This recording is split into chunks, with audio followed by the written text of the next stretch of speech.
think we're good to go then.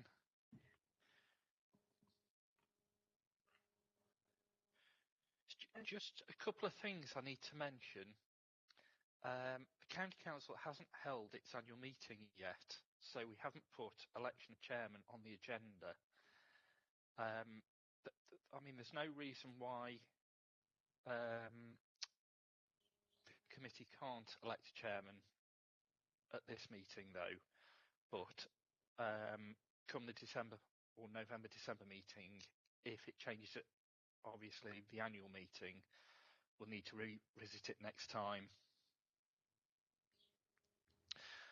Also, that with there being an exempt item on the agenda, whoever's in the chair will need to pause just while we switch the webcaster off, if that makes sense, before going on to the exempt minutes. I mean, for now, I'm happy for Jill to continue to chair if everybody to save changing things around for now. Yeah, I mean, it's up to you, Mrs. Heath, really. Yeah, I don't mind. I just wondered if it might be easier for Joe, because we're virtual and, you know, to save so many of us coming in and most of the reports are Joe's, whether it might be easy for Janine or Joe to take the chair. I'm easy either way. I think it needs to be an elected member. Yeah, okay, fair enough. I don't think we can do that. I think it does have to be a member, doesn't it? Yeah, that's fine then. No probs. So, we start the meeting. Everybody happy? Yeah. Well, welcome in these different times. Hope you're all sitting comfortably. Apologies. Do we have any apologies, Joe? No apologies, Chairman. Declarations of interest in accordance with Standing Order 16? No? The minutes of the meeting held on the 6th of February, I wasn't there on the 6th of February. Pages 1 to 6. Has everyone had a chance to read through the minutes and happy with?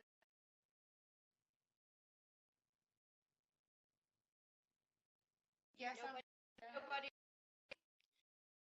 So then, so that brings up to number 4, annual review.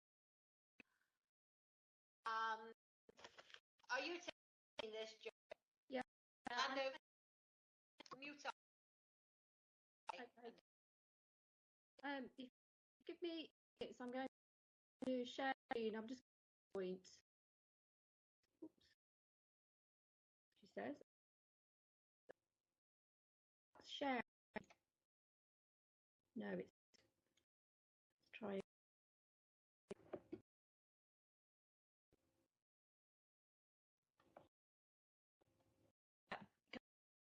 Yeah, well done.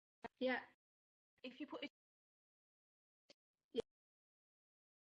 It's quite a lot to do. Okay.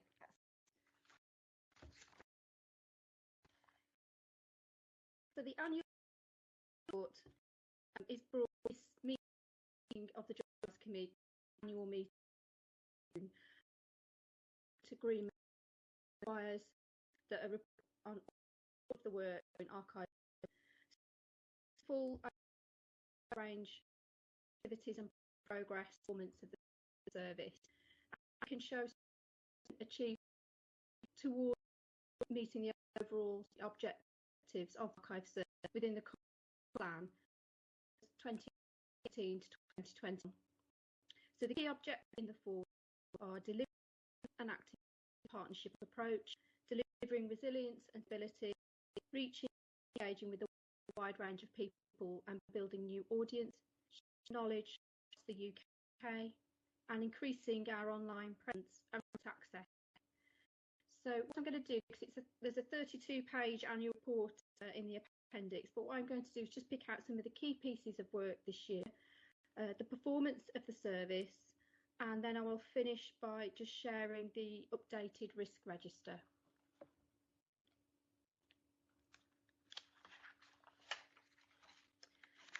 So one of the key pieces of work, and it is the one that's featured on the front cover, is the ties maps, which we've just launched online. And 10 years ago, our volunteers started a mammoth task of indexing all the Staffordshire Tithe Awards, which they completed in 2017. And those indexes are on the Staffordshire Name Indexes website. Now, tithe maps are a really important source for local history.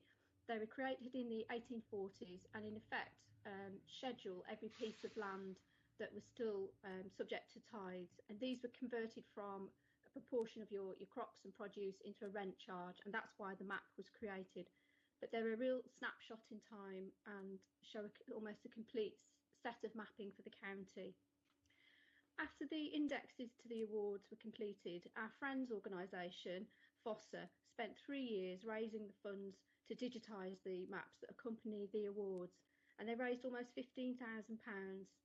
And during the autumn, the maps were digitised, and then a solution was developed to make the maps available using the Staffordshire Past Track website. The launch of the maps had been due to take place in March, April, but the work was delayed as our service was closed due to the lockdown. Our digitisation officer, Howard Dixon, managed to return to our offices in May and start to upload these very, very large images. Thanks to Staffordshire ICT, particularly Andy Holt and Paul Masterson, we were able to enhance the zoom feature on Past Track, which meant these really large images could be viewed more easily. So we timed the launch for the 5th of June, which was once half the maps were online, and it also coincided with Volunteers Week. The response has been really positive. Someone commented on Facebook that this was fantastic and they wish it had been around years ago, and thanked us for making heritage more accessible. We're currently up to letter P and we're still uploading the large images. Obviously, these pieces of work are only possible because of the volunteers that help us to deliver projects and cataloguing and indexing collections. There are lots of projects detailed in the annual report, but there are 2 key achievements around the Quarter Sessions project and about the Stoke volunteers. Our Quarter Session project is also another long-running project, and it's entered its really challenging phase as the volunteers are now looking at the session rolls that date to the early 17th century. These are the most difficult to read. A major landmark this year was that Jim Sutton, and he's the gentleman pictured on the right, completed the Latin indictments, which go right back to the reign of Elizabeth I, and that work's now being input into our catalogue, Gateway to the Past. And the index will be made available later this year on the Staffordshire Name Indexes site. The whole collection now stands at 16,000 catalogue entries. During 2019 and 2020, volunteering at Stoke continued to make really good progress. There are 2 big groups of volunteers. One is from the 16th 5th Lancers and Friends of the Archive of the Staffordshire's Cavalry Regiment, and they're working on creating a name index of every regimental member in the archive. The other big group are the former employees of Michelin, who've created a name index and also some cataloguing, which contributes to the Michelin Archive website. There are a number of smaller projects that continue as well. Claire Hannon's index to servicemen and women mentioned in the Sentinel during World War II, and Margaret Beard continues to index Stoke Poor Law Guardian minutes. And Pam Walliscroft is also working on pattern books for the Dalton Archive.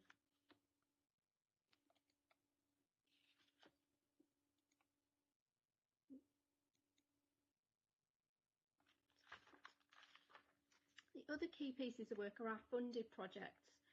So we've got 4 that are currently have been delivered.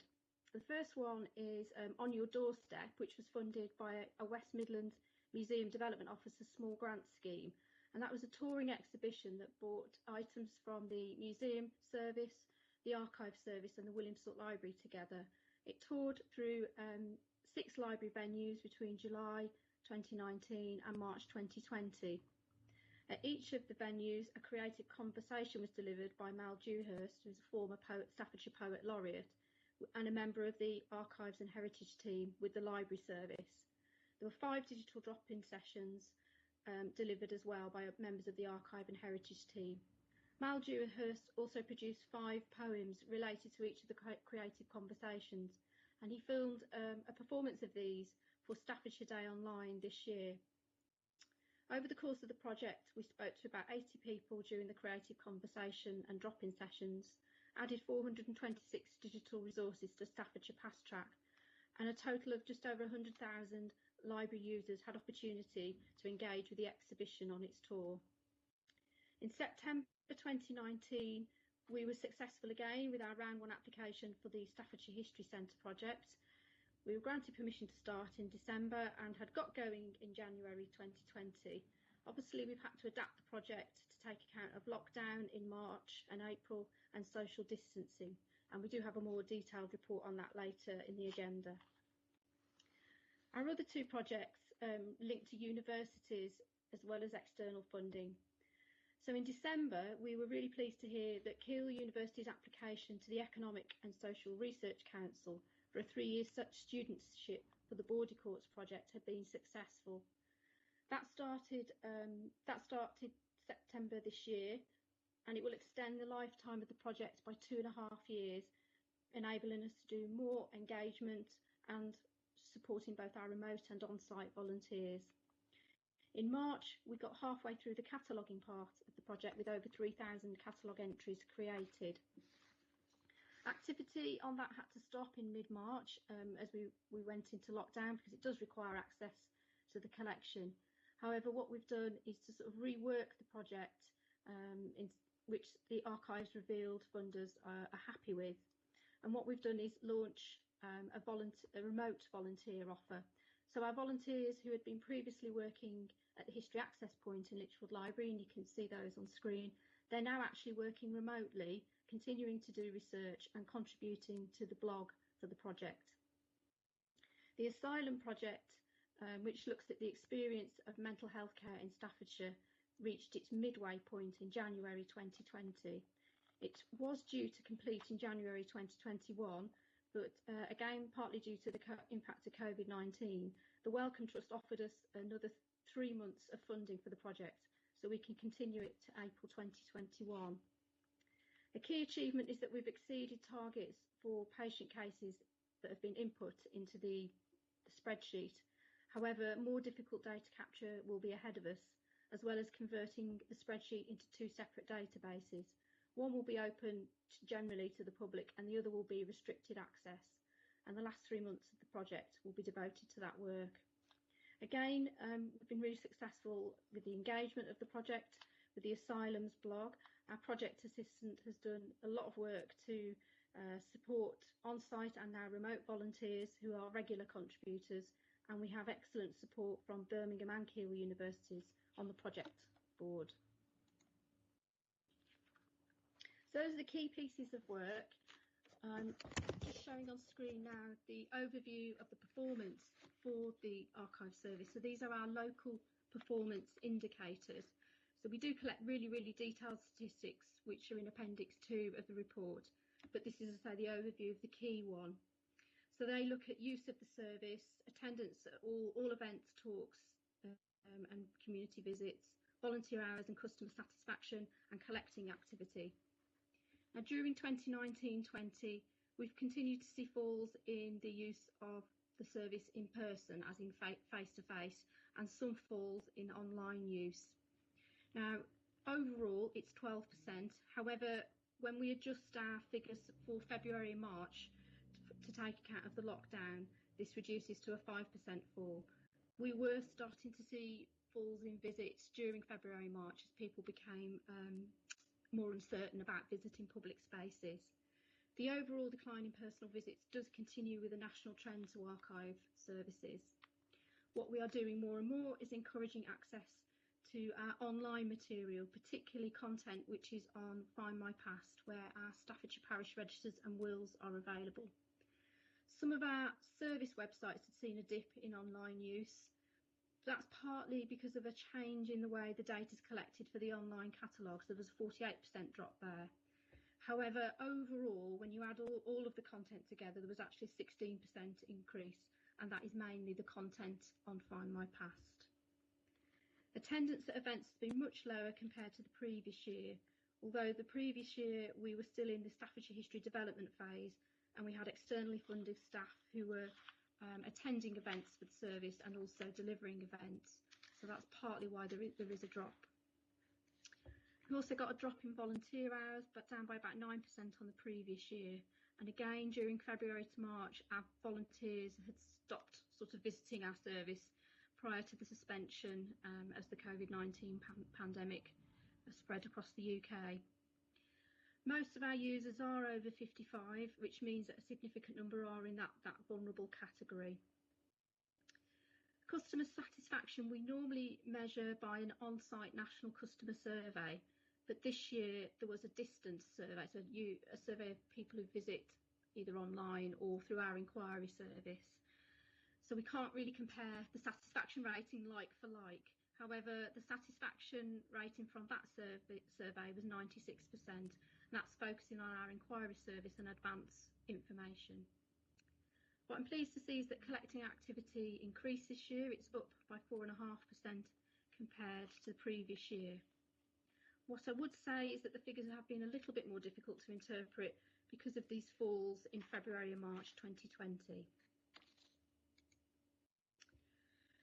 So the risk register is something that we're required to do since 2018, when internal audit recommended that it was reviewed by the Joint Committee. The risk register looks at physical risk to collections, digital collections, risk to members of staff, volunteers and the public, and risks to operation of the public service and forward planning. So what I'm now going to do is end the slideshow and bring up the risk register so that you can see that.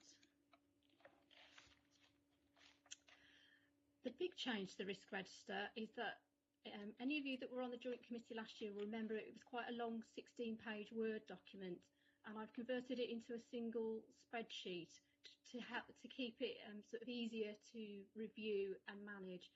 All of the risks have been transferred, nothing's been taken out, and the scores have been adjusted for a different scoring system, but the mitigations and the rankings are pretty much the same.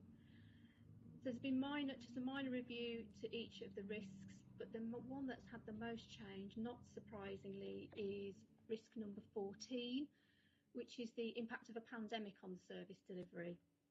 Most of the mitigations had really been around a flu pandemic, and obviously the COVID-19 pandemic has been quite different. So it does have a high rating, because obviously we're still in the middle of a pandemic. All of the mitigations that have been transferred into that are now the public health advice that we are following both in Staffordshire and Stoke-on-Trent. So it should be hopefully as up to date as it can be.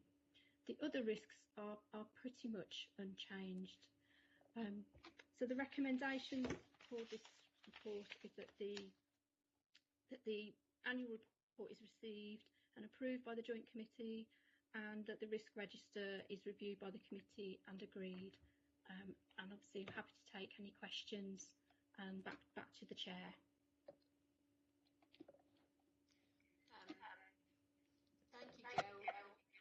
A very full report as always. Thank you for the work you're doing, and how you itemise everything for us to make it easier for us to understand. Do we have any questions for Jo? No? I think you must have explained everything 100%, no questions. So we have got recommendations. I'll go back to the beginning.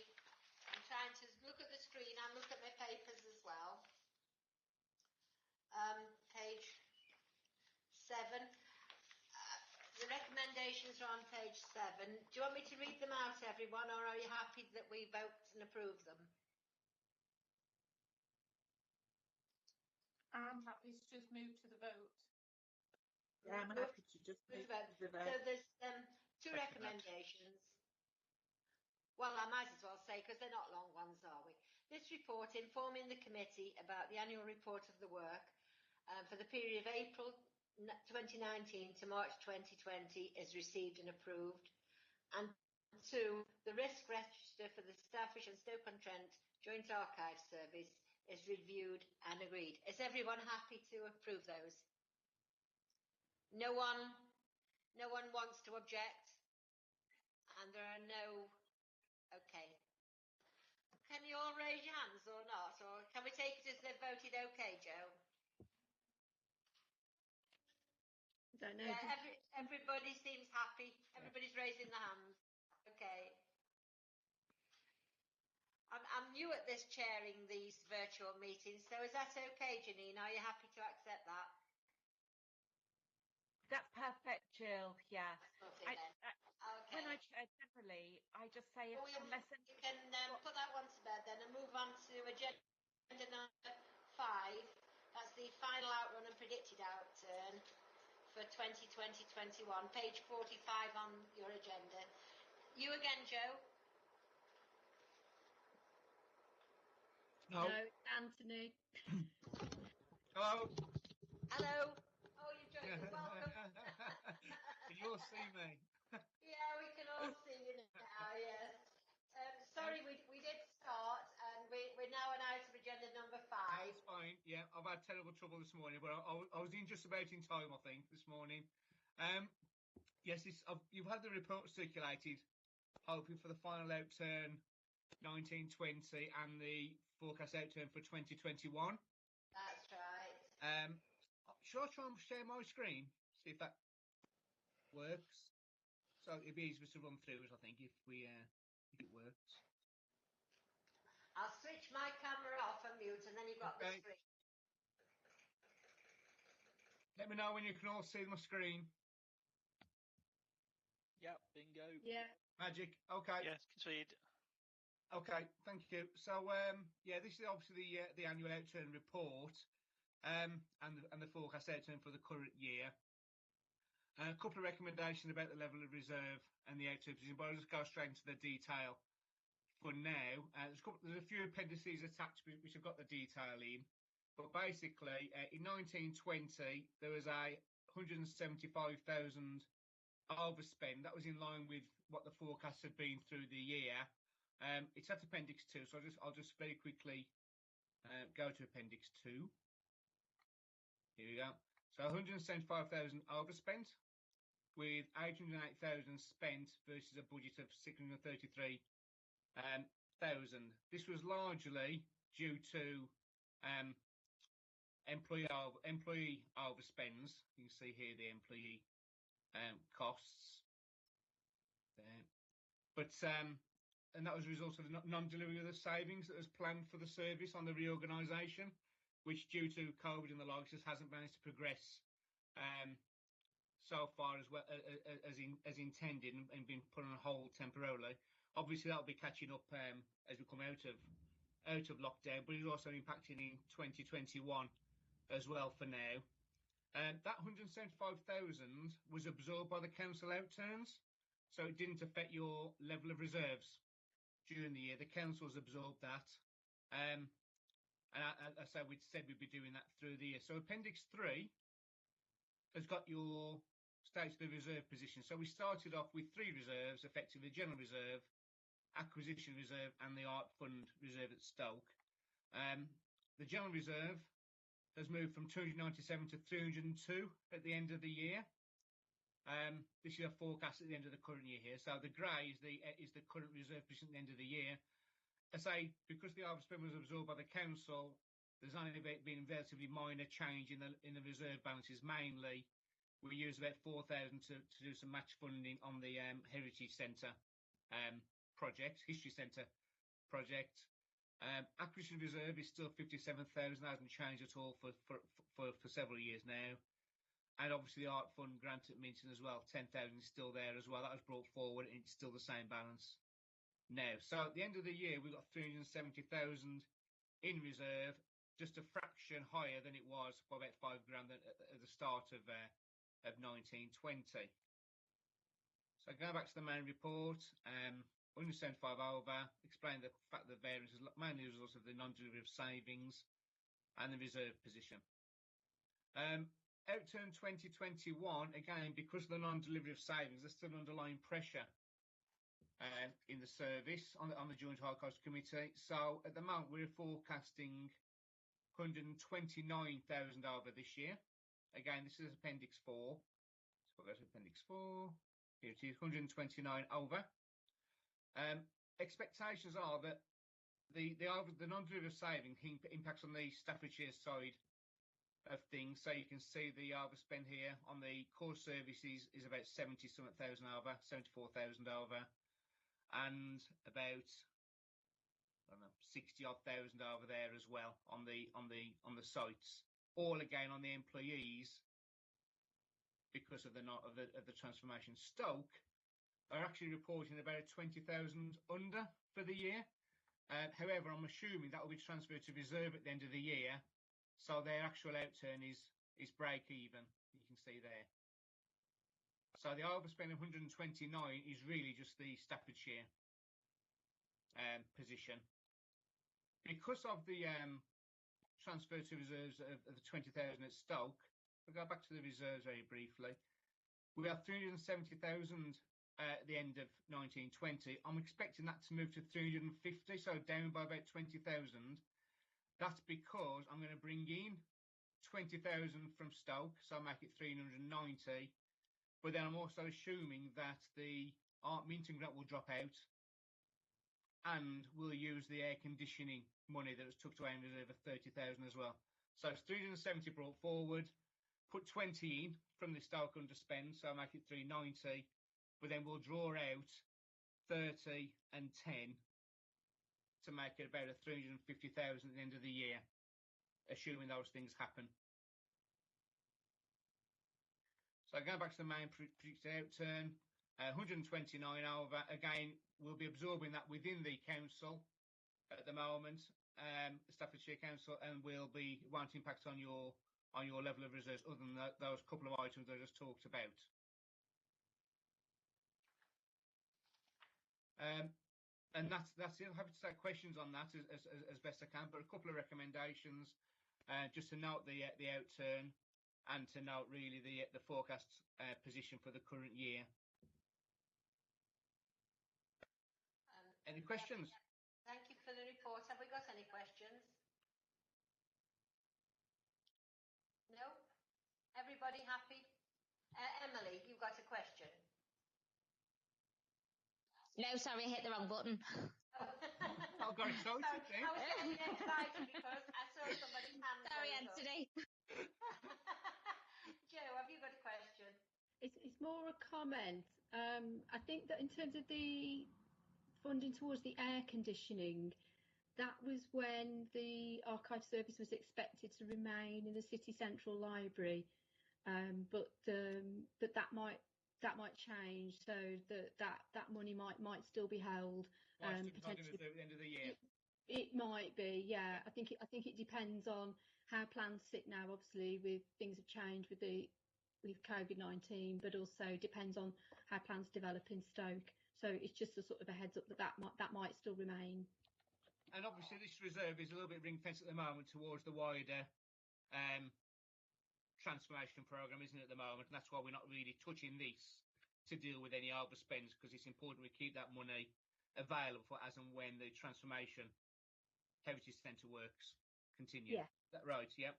That's right. That's why it does look large, but it is because it's the Staffordshire portion is very much ring fenced to support the Staffordshire History Centre. If the council hadn't jumped up the money for those overspends in 1920 and now likely in 2021, you'd have had no reserve left practically to support that programme. So it's good news that we are in full support of this, of all this, isn't it? Does anyone else want to speak? There are a couple of recommendations then. Can I speak, please, Chair? Yes, certainly. Yeah, it was just to reply to Joe. The move for the City Archive Service is still planned out of CCL building. City Central Library will still move into its new home at some point. Plans are still progressing, and we're still working through options of where the archive service will sit, but that will still happen. Thank you. Thanks for that. Anyone else? Denise? Just a comment really, just to say that it would probably be helpful in terms of planning for the service as a whole if we could, if when those plans for the move of Stoke City Archives are ready, if we could actually see them as part of this committee. Yeah, I'm sure that can be absolutely. arranged. As soon as we've got something more concrete, I'll bring that forward, either myself or Emily. Thank you. The Anyone else? The non-delivered savings that are impacting this space that need to be met through the transformation, impacting here about 250,000, just for information. Okay, thank you for that. So, shall we move to the recommendations? This report informing the Joint Committee on the final net revenue outturn for the Joint Archive Service for 2019-20 is received and noted. And secondly, that the report updated the Joint Committee of the current 2021 net revenue budget position. Is everyone happy to accept those recommendations? Yes. I think it's easier if anyone objects for the objector to put their hand up. No? I take them as accepted then. Thank you. Thank you very much. Right. Well, we're getting swiftly through this agenda. Item number 6, the Staffordshire History Centre project update. Jo, that must be you. That's right, that's me. I think I'll share screen again and put the report up.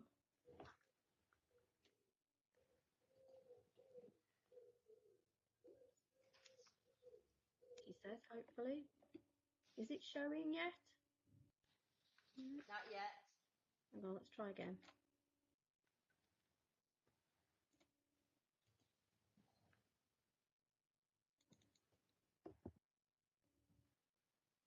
No, it's not happy. It's coming up as no files available on PowerPoint, Jo, but we have got a paper copy. Has everyone had the paper copy? Yeah, we'll do that.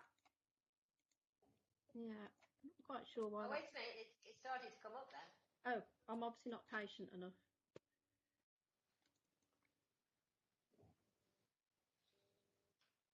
Is that working now? There, yeah, you're on. Fab. That's good. Okay. So this report is an update on progress since the last Joint Archives Committee on the 6th of February. We've done a bit of a review of the project and the programme because of the impact of the COVID-19 pandemic when all public services closed in March, and we've discussed those changes with the National Lottery Heritage Fund. And so with their agreement, we are moving submission from, it was going to be in September, but we're now moving it to the 23rd of November, assuming we've made enough progress and can submit a really good bid. So I will just sort of take you quickly through the key areas of work that have been achieved since the last meeting. We've commissioned two consultants to deliver work on audience research and also on learning. So the audience agency we appointed at the end of February to look at the audience research and the marketing strategy, and Robin Johnson appointed also at the end of February to look at the learning part of the activity plan, particularly working with schools. Now, audience agency have also been affected by COVID-19, so they've been working on a furlough system with staff on and then staff off. However, they've still worked really effectively with us. The first piece of work was to analyse data from our existing members, so from our readers' ticket systems across the service and also our mailing list. So we've got mailing lists of people that receive our newsletters. So that's 776 people, and we've had the initial set of data from that. It produces mapping sets on drive time and distance quartiles, and it shows that the medium drive time for the service is 37 minutes and the drive distance is 21 miles, and 3/4 of users are within a range of about 69 minutes or 51 miles. They've also done the sort of spectrum profiling, and for us the highest percentages are commuter land culture buffs, dormitory dependables, home and heritage, trips and treats. They've also mapped them against the mosaic profiles, and again the highest percentages are country living, senior security, prestige positions and domestic success. Most of that is not, I would say, a surprise. It's pretty much as we expected, but there are some areas where it was unexpected. I think there are areas where we should be having more of an impact with certain audiences, but we're not at the moment, so that there is scope for development through the project. We're doing more detailed analysis of that information, and it will feed into the business plan for the project and the activity plan. And audience agency will also use it to inform the marketing strategy, which they are going to produce. In May, we launched an online survey. This was going to be done more face-to-face and focus groups. However, we had to adapt it to online. And we've promoted that widely through our website, social media, newsletter, the County Council's news feeds as well. And then Audience Agency also shared it through their social media and targeted advertising.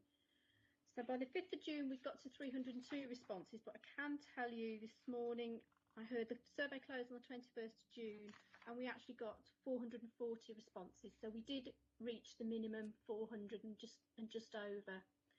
And that survey asked people about whether they've visited the service before, if they have, how often, or if they haven't visited, why haven't they visited. It also asked them about whether they'd used our online offer as well. At the end of the survey, we asked people if they'd like to take part in a focus group, either online or by telephone, because obviously that allowed us to dig down into a bit more detail.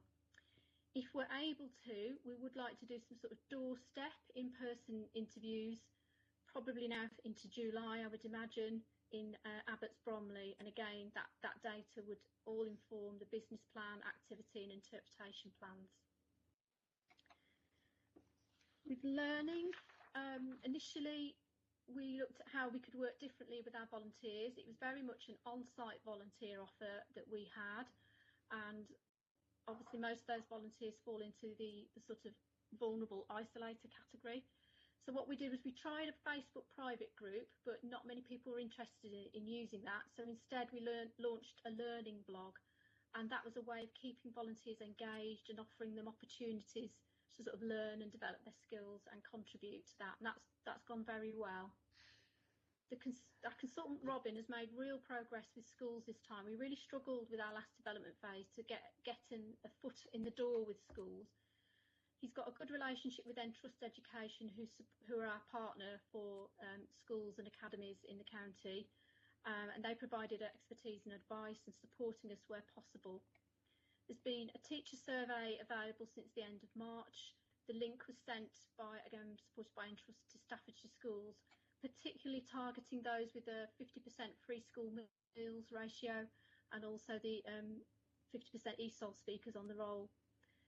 And we've had pretty good response to that, universally positive feedback, 30 responses in total, and our Heritage Lottery mentors commented that was a really good response rate, as they know schools are difficult to engage with as teachers are so busy, so they complimented us that was really good. Lots of interest in the History Centre being a place of awe and wonder for children, and supporting our plans to have a joined up offer for objects, archives and rare books. So that is really good. That's supporting our plans. The consultant's also got 7 virtual learning sessions. Again, he would have piloted these physically in schools, but that's not possible. So he's created 7 topics that schools can use, and they're PowerPoints basically that teachers can just use with classes, and also a children's evaluation exercise where they're asked to say in just 3 words 3 things that they've found from the session.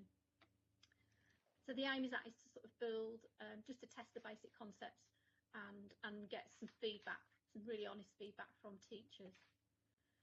We're hoping that once those pilots have finished, that the learning plan would have been written by the end of June, with time aside in July for the final report. There's a slight amendment to that. Unfortunately, the consultant had a bereavement in the family, so that slightly delayed the time frame, because obviously you have to take time to deal with that, but we should still be on track for that plan to be completed. The conservation plan has had a light touch review using both of the consultants that we'd engaged previously. So, or the Architectural Heritage Fund looked at the buildings part of the plan, and they've updated it mainly in terms of that we did look at splitting the listings, so they're both grade 2 star listed, the buildings 18 and 19 Eastgate Street, which is the Williamsthorpe Library. We looked at whether it was worth separating the listings, because one building is of a lower priority, but it was deemed to be too complex and potentially costly, so we've left that as it is. We've asked the plan to add more emphasis on restoration of the building, of the listed building, and also using the project to use videos and photos to document how we expose the original fabric and restore it during the project. Also looking at the ecology of the garden space as well, and looking at a potential project to make a positive impact on the environment. The conservation plan for the collections has also been reviewed, and we are now looking at the feedback from the consultants on that, and hopefully both of those plans should be complete at the end of June. On the design and interpretation, we've remained in contact with the architects, and we sort of re-engaged them to review the design in case there are any changes coming out of the audience research, the activity and interpretation plans, and also to work with us to create the garden to become a more positive environment for pollinators and a bit of a wildlife corridor. So it will be small in scale, but it would meet both the lotteries and the County Council's environmental outcomes. We've discussed a review of the interpretation plan, which basically looks at how the building will work in the interior, particularly the large exhibition space that will be created between the Record Office and Williamstown Library building. We've asked them to look at could the impact be of COVID-19. Is there any way we can future-proof the spaces should restrictions either still be in place or potentially be coming back in for either this or future pandemics. And we also want them to analyse the customer route through the spaces and the customer experience, as well as a reference in the interpretation of the garden in the Williamstown Library. We started work on the business plan. That's sort of waiting really on the results of the audience research and the activity plan before we can really complete that. And then also the evaluation plan, that will come later in the development phase, but the consultant's on standby to do that work. The Williamstown Library collection, we were doing really well with this. We've got some additional hours from one of the archivists at the Record Office to release the assistant librarian so he could focus on preparing the collection for relocation. That very much requires you being on site to work with the collection, so that will pause really from the 23rd of March. And we had some volunteers doing physical preservation work on the collection, and unfortunately that had to cease as well. However, what we are doing is prioritising that work as we recover the service, and as the members of staff can return, certainly from this week and into next week, the assistant librarian will pick up that work.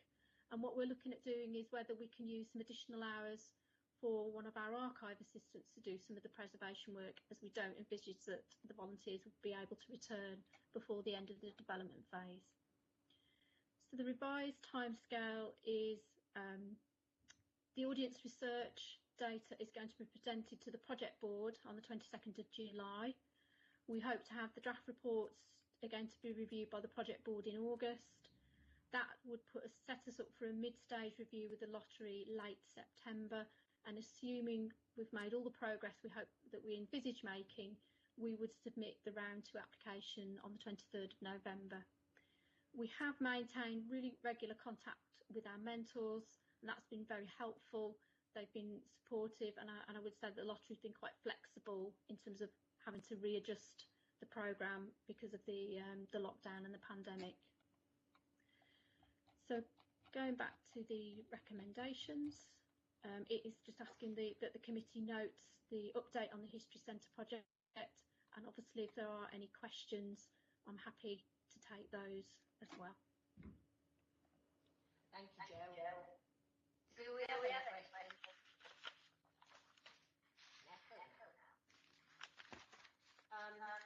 Just like to compliment you on all the hard work. It's been made doubly hard, hasn't it? It was hard enough to start with, but the COVID has really put the pressure on all your plans for the, the project altogether. So you're doing a good job, and I wish you well. Fingers crossed, it all goes to plan. Is everybody happy with the recommendation then? If there's no questions, I think Jo's explained everything. I think there's some questions. We know the update. Oh, there are some questions. Oh, they've not come up on mine. Sorry. Where now? No, okay. I just wanted to ask about the position with the drafting the governing document and what was happening on that side. I know, I think you might have covered it in previous meetings, but I just wondered if you could give a quick update on that. Do you mean the development trust? Yes, I do, yes. Yeah, what we needed to do, I think, was seek approval for the county council. Technically, it should go through full council, but obviously with the lockdown, that's been delayed because there hasn't been a full council meeting to appoint a county council trustee. And I know it goes a different route in Stoke. So there's been a bit of a delay there, but I was going to talk to our member services to see if there was another way, and our legal department, if there's another way that we could deal with it in the county. We have made some progress on drafting the objects using the Charity Commission's template, and so I can share that certainly with yourself from Stoke's perspective, Sarah, and also our legal team from the county, and I think that would be helpful so that we can make progress with that. Yes, thank you. And is it a charitable incorporated association? Charitable incorporated organisation. Organisation, yes. Yeah. Yes. Lovely. Thank you for the update. Any more questions? I was just going to come in, Jill, and just ask about the position in terms of volunteers, Joe. You obviously reference volunteers in the annual report and again in this report. When do you think it will be possible to return volunteers on site? And have you started to consider sort of how you'll manage that? Yeah, we're looking at about sort of September, because that will allow us our priority first of all is recovering the face-to-face services and getting those working. So we're looking at potentially September when we can, and also obviously depends on the government making announcements around social distancing, because if that reduces, that would enable us to use the room for them at Staffordshire Record Office where they meet. We would be able to, I think, then start to use that room again. What we are doing is continuing to maintain the remote offer. So quite a number of them are still working for us. We're either sending them scanned copies or some of them requested actual photocopies because they found that easier to work on. But we've kept in touch with them. We obviously don't want to lose their commitment and work for the service, and also we want to make sure they're supported. But September at the moment is what we're looking at. As I say, if social distancing changes, that would, I think, enable us to do that certainly by September. Thank you. Anyone else? No? And we're happy to note the update and wish you well. So thank you very much. And that leaves us with agenda item number 7, the impact of COVID-19. Are you taking this as well, Joe? Yes, I'll share my screen again.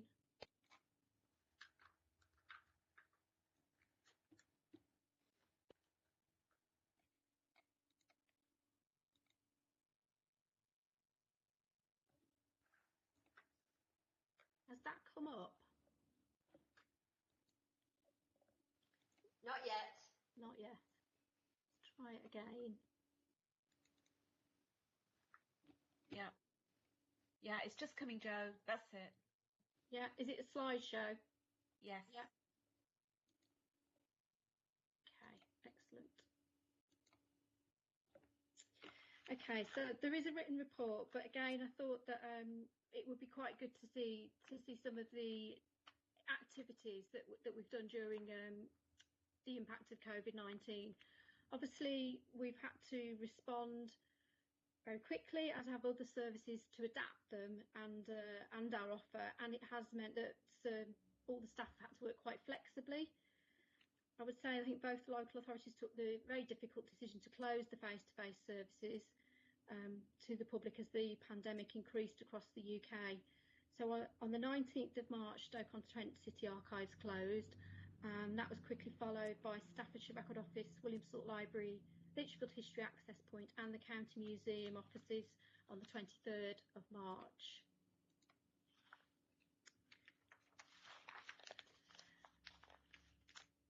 we were fortunate in that most members of staff, almost everyone, was able to work from home on projects which would continue to sort of share the history of Staffordshire and Stoke-on-Trent.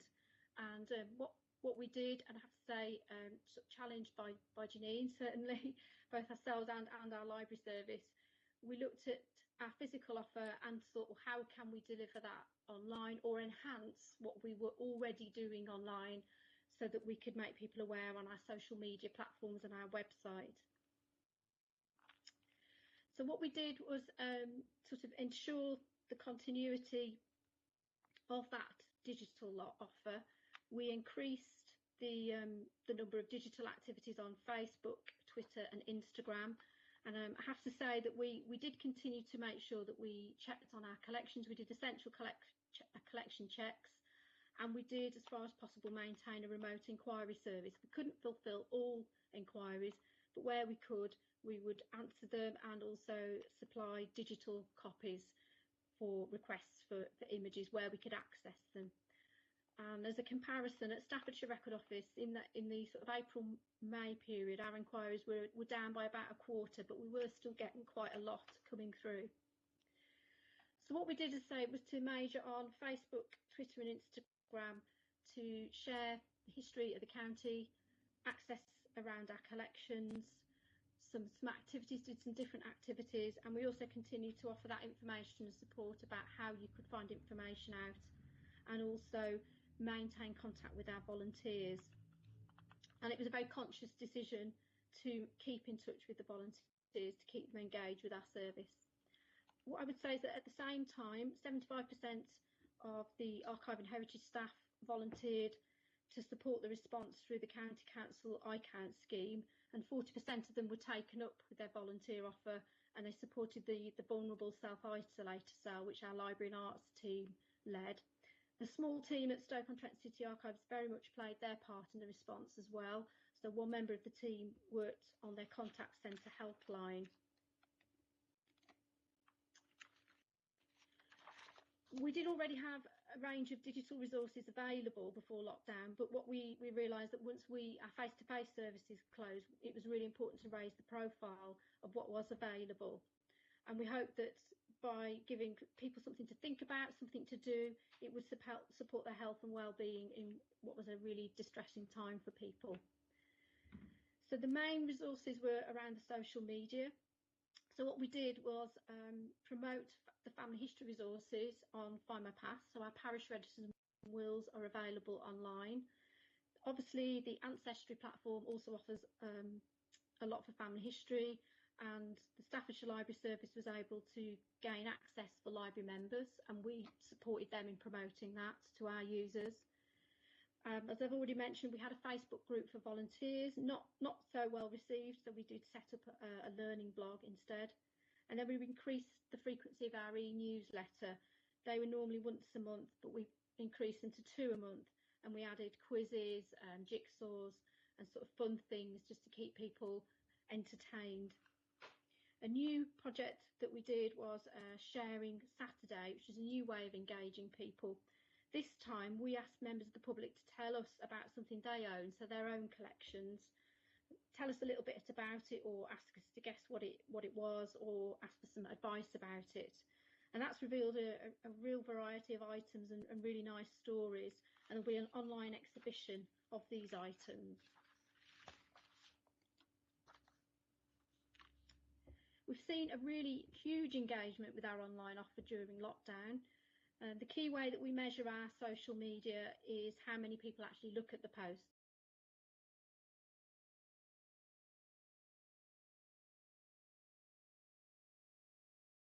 April to May, so Twitter impressions were up 65%, Facebook 236%, and the Staffordshire Past Track site 28%. And I should say that was before the tide maps were launched online. We also launched our own YouTube channel in April. Again, that was sort of building up to Staffordshire Day on the 1st of May. And since we launched that, there's been 656 views of the videos that are on that channel. That includes Staffordshire Moments, which highlights interesting stories from the history of the county, as well as some how-to guides explaining you how to search records on Find My Past. And we're going to carry on with the online guides to try and help support the reopening of our on-site services. So there'll be videos showing people what our search room will look like with social distancing in place, and also the how-to guides, how to use our computers and how to operate our search room, so that aids people in using the service. What I would say as well as the numbers, engagement's been much more interactive. I think we had a real big peak around Staffordshire Day. The mug shots that our colleagues at Stoke-on-Trent put together were really entertaining as well as informative. And obviously I've got the picture, my favourite one, which was the dog drinking out of the teacup. People have been much more engaged, I think, and very interactive. So there's more two-way conversation on Instagram and Twitter particularly. People sort of reminiscing about having a tease made when we shared an item from the collection, and also 1970s troll toys as well. So I've mentioned volunteers a couple of times, and for us that was about sort of connecting our communities, because they are mainly local people that make up our volunteer groups.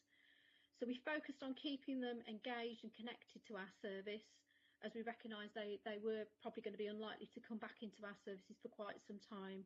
So as I said, we had the newsletters increased to 2 a month, and people responded really well to that. The volunteers said that they appreciated the emails that the staff had sent, particularly when other inbox messages were so very dispiriting. We launched a new learning room that's on a WordPress site. It works as a blog, and it has several courses running. So there's one that's on reading old handwriting. One of our volunteers, Jim Sutton, who's expert at Latin and early English paleography, has been running a weekly tutorial. There are also guides to carrying out research. And then our partners, Keele and Nottingham University, have added social history posts on medicine and place names. We've also added some recent content with some behind-the-scenes information on how the Staffordshire Past Track site is developed, and we continue to add more content with support from the volunteers. And what we've found is that it has had a real impact on people's well-being. It's been really successful. We've had lots of comments from users of the service, especially our volunteers, talking about how it's sort of enabled them to take their mind off the lockdown, keep them sane, allow them to become absorbed in tasks, and one said it was a great incentive for getting up to start work in the morning. We have been making significant progress on planning for recovery of the service. The Staffordshire Record Office and Williamsthorpe Library have just received their COVID-19 safe certificates, which means our staff can start to return to the workplace if they need access to collections or office equipment. I would say that a number of staff are still going to be working from home. We're pretty well advanced on our plan for reopening the public service at Staffordshire Record Office. We're just waiting a sort of final sign-off of that plan, and also some essential equipment to be delivered, such as sneeze screens and a hand sanitizer station. But we do look forward to being able to announce an opening date, hopefully from mid-July onwards. It will be different service. There will be fewer public spaces, and it will require advanced booking. And as yet, we've not been able to plan to reopen the Williamsthorpe Library, as that has much smaller rooms and a different means of access, which means that social distancing would really prevent us from opening the Williamsthorpe Library. But we will make the collection available through Staffordshire Record Office. In Stoke-on-Trent, planning is looking at around August onwards for the City Archives. It is quite different there, as it's in a shared space with the City Central Library. Obviously, we'll look to sort of share lessons from Staffordshire Record Office and help inform the planning for Stoke. So the impact, the most significant impact has obviously been the loss of the on-site visitors and the corresponding reduction in income. We're not quite sure how much that will be, but it's estimated at around 50% at the moment. That might improve as we reopen the service and as we continue to promote the remote service. Once our staff return to site, we can deliver more copying and research services for people. Potentially, we might not get as many on-site volunteers returning straight away, but we will continue to work hard to maintain the links with the volunteers. The other impact is that on the county side of the service, we had planned a restructure to take place. That's been suspended whilst we obviously dealt with the lockdown, and that does impact on the delivery of the MTFS. The other impact we've had is that we've had three staff again on the county side resign for retirement. They were waiting around the restructure, but they've obviously taken the opportunity to go earlier. Obviously at Stoke-on-Trent we had already had 2 members of staff leave just before the service went into lockdown. It's temporarily delayed some of our externally funded projects, but I would say funders have been really supportive and there's been a great deal of flexibility about timescales and completion dates. What we will be looking to do now is to, while we recover our physical services, is to continue to maintain that increased digital engagement and support our volunteers, and particularly those that may still be self-isolating or concerned about returning to public spaces. And as we've already touched upon, we're looking at returning the volunteers on site from around September. So the recommendations are that the committee sort of receive the report, and I'm obviously happy to take any questions again. Thank you, Jo. Can I just say how hard you've worked in the circumstances? Any questions? You do such comprehensive reports, you don't leave room for questions. No? Are we all happy to note the recommendation? Yeah. Thank you. Thank you very much. So that brings us to the date of the next meeting. Thursday the 12th of November. Let's hope we're in a different world again. The venue's to be confirmed. So, Jonathan, do you want to say anything? Yeah, that's it on that item, Chairman. You'll need to read the exclusion paragraph now and then just pause so you can switch the webcast off.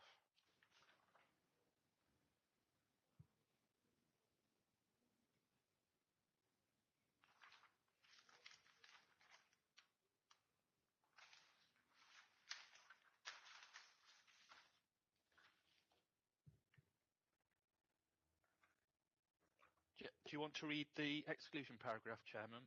Oh, sorry, you're waiting for me to do it. Sorry. Yeah. I'm not used to chairing on It's this. okay. Hang about a minute. I can't see what I've got to read in the exact wordings. All I've got is part 2, the relocation, item gender 10.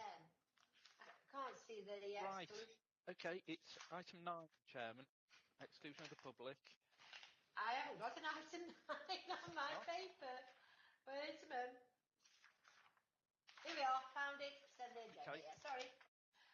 That the public be excluded from the meeting for the following items of business, which involve the likely disclosure of exempt information as defined in the paragraphs of Part 1 of Schedule 12A as amended of the Local Government Act 1972 indicated below. And then we move on to part 2 and the exec minutes. Yeah, just pause there for a moment, Chair, and then I'll switch webcast off. Sorry.